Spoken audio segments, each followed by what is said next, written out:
Just going to take a quick look at my Ryobi P262 impact wrench that's been used in a workshop for a couple of years daily and abused.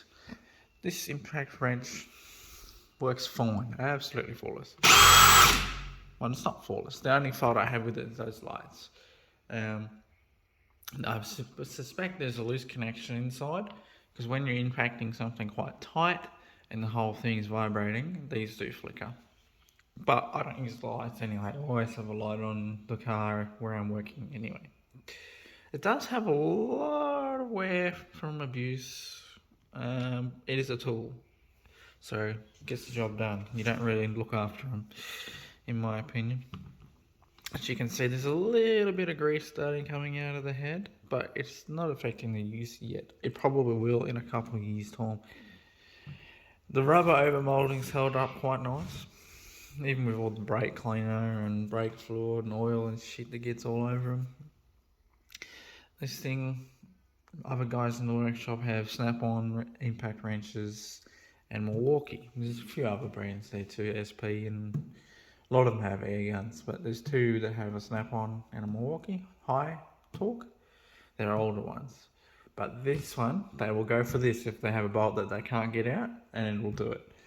It might take some time to do it. If you hold down the trigger for 10 seconds, 20 seconds, wait for the torque to build up, it will do it.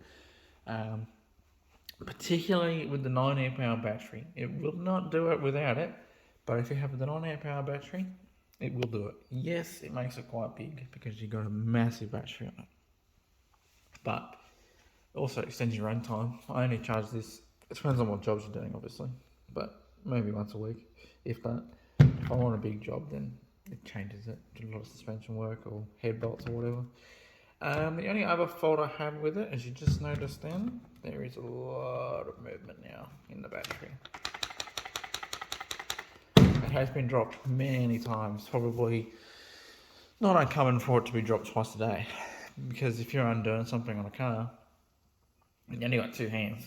You're going to hold your railgun, or you're going to drop the expensive fragile component off the car onto the ground from the head height. So you drop your impact wrench along with the battery. So that is why there's a little flex there. Which I would believe the Milwaukees would probably hold up a bit better to that due to the way the batteries slide in. But I'm not 100% certain on that. This will do, it being only the mid torque, the Ryobi do make a high torque, but this will still do all your mostly suspension bolts. I haven't come across anything, at least on cars and four-wheel drives, it will do suspension bolts. I've done engine mounts. It won't do head bolts, as I said before, but I've got a massive air impact and it still wouldn't take those head bolts out. I had to use a breaker bar. So would I recommend the P262 as daily use in a workshop? Yes, I would. There is no issues with using it. It hasn't failed in a couple of years, and you're spending a lot less money than you would, say, a Milwaukee or a snap-on gun.